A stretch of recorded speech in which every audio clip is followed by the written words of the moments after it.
तर मित्रांनो समोरच बघू शकता एक वेगाचा बादशाह म्हणून ज्या बैलाची ओळख आहे तसा आज बैल बघतोय। आणि आजच्या या देसाईच्या फाटीमध्ये एक मोठी शर्यत ज्या नंदीची जमलेली आहे तोच म्हणजे आपला सोन्या बैल। सोन्या बैलाबद्दल माहिती घेऊया आणि नेमकी आज शर्यत जमवली आणि कशी काय जमवली त्याच्याबद्दल आपण माहिती घेणार आहोत। तर नमस्कार दादा। नमस्कार। काय नाव आपलं? प्रीतम म्हात्रे। आणि आपल्या बैलाचं नाव सोन्या सोन्या। बरोबर ना? 7600 सोन्या। तर दादा हा आपला बैल कोणाच्या नावाने पळतं? कुमारी जानवी शक्तिसेठ गायकवाड यांच्या नावाने पळतो, शाहीर बलमा ग्रुप ओवले पनवेल। ओके, म्हणजे एक मोठा असा ग्रुप तुमचा शाहीर बलमा ग्रुप म्हणजे एक मोठा ग्रुप आणि नक्कीच त्याच्या सोबत तुमचे सवंगडी पण खूप जास्त असतात। काय बोलाल आज या शर्यतीबद्दल, कारण का आज नक्कीच तुम्ही एक मोठी गाडी पकडली आहे? तर शर्यत म्हणजे आमचे बैल आम्ही टॉपच्या शर्यती मारलेल्या आहेत याच्या पहिल्या पण आम्हाला जरा आमच्या बैलाचा पण थोडा अंदाज काढायचा आहे। बरोबर, त्याच्यामुळे आम्ही मैत्रीपूर्ण शर्यती जमवलेली आहे। आणि आमचं शर्यती जमवताना असं बोलणं झालेलं आहे की जरी शर्यत आम्ही जिंकलो किंवा ते जिंकलं तर ते येऊन आमच्या गाडीवर फोटो काढणार आहेत, आणि ते जिंकले तर आम्ही जाऊन त्यांच्या गाडीवर फोटो काढणार आहोत। असं प्रेमाची शर्यत होणार आहे। बरोबर दादा, मैत्रीपूर्ण शर्यत। आणि या शर्यतीला आपल्या सध्या बिंजोडची अशाच शर्यतींची गरज आहे, कारण का आज बघायला गेलो ना तर आपल्या या बैलगाडी क्षेत्राला सुवर्ण क्षण आलेले आहेत। आज नक्कीच बंदीच्या नंतर ना एक बिंजोड म्हणजे एक अशी गोष्ट होती की तिथे भांडणं वगैरे असं व्हायचं, पण आज नक्कीच तुम्ही मैत्रीचं प्रतीक दाखवलेलं आहे। तरी पण राहुल दादांची म्हणजे तुम्ही कशी काय शर्यत कशी काय जमवली तुम्ही आणि कसं काय जमली? राहुल दादांची तशी आमची पहिली पण एक शर्यत झालेली होती, ती आम्ही तो लॉस झालो होतो। आणि याच्या पुढे आता परत जरा थोडा वेगळा बैल आलेला आमच्या जवळ, त्याच वेगाचा, तेच बघण्यासाठी नक्कीच आज शर्यत। आणि दादा आज पायरा वगैरे सांगू शकता का?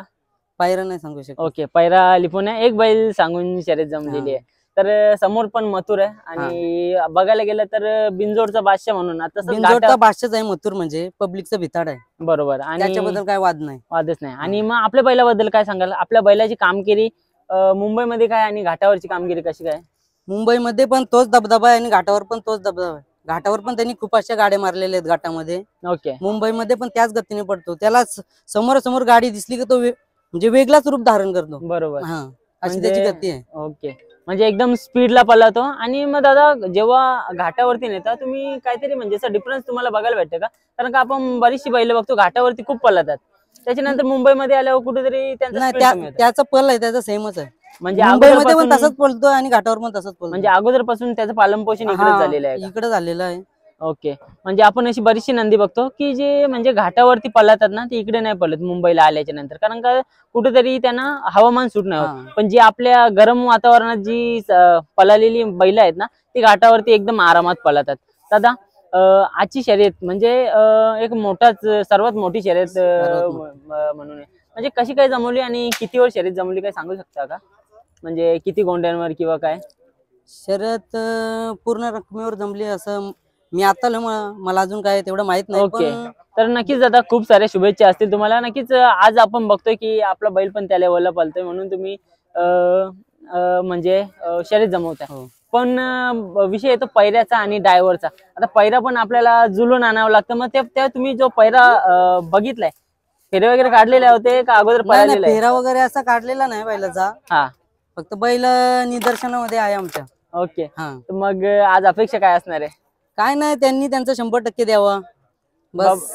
बरोबर दादा, आज बघायला गेलं हार आणि जीत ही दोन्ही नाण्याची बाजू आहे, ते काय हार जीत चालणारच आहे याच्या पुढे। बरोबर आहे, हा क्षेत्रच तसा आहे की म्हणजे हार आणि जीत। आणि पहिली गोष्ट म्हणजे हार सहन करायला पण ताकद लागते तेवढीच। बरोबर, असं आहे। आज तुम्ही एवढी मोठी गाडी पकडली बोललं कुठेतरी म्हणजे एक धाकधूक असेल, एक उत्सुकता असेल, थोडीफार उत्सुकता असतेच।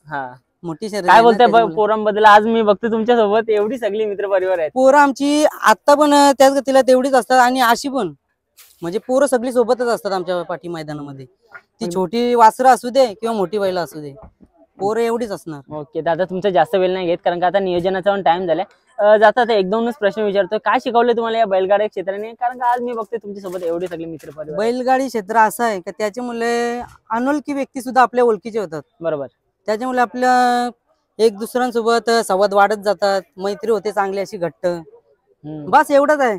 नाव कमवायचं या शर्यत क्षेत्रामध्ये बस. नक्कीच दादा, एक नाव जर कमवायचं असेल ना तर नक्कीच एखाद्या बैलाच्या पैरात पळावं लागतं किंवा एखादी मोठी गाडी धरावी लागते. आज तुमचं नाव होतंय, कारण का बघायला गेलं तर बिंजोडमध्ये सोन्या बैलाची खूप मोठी कारकीर्द आहे आणि आज तशीच एक म्हणजे ऐतिहासिकच शर्यत म्हणावं लागेल. जर नक्कीच नशिबाने साथ दिला, आपल्या नंदीने साथ दिला, आपल्या कुठेतरी चांगलं म्हणजे सुट्टी झाली, ड्रायव्हर चांगला असला तर नक्कीच आपल्याला गुलाल भेटू शकतं आणि एक इतिहास रचू शकतो. खूप साऱ्या शुभेच्छा दादा तुम्हाला आणि नक्कीच तुमचं सोन्या असंच नाव करत राहील आणि धन्यवाद. थँक्यू. तुम्हाला पण धन्यवाद. बोलतो का दादा?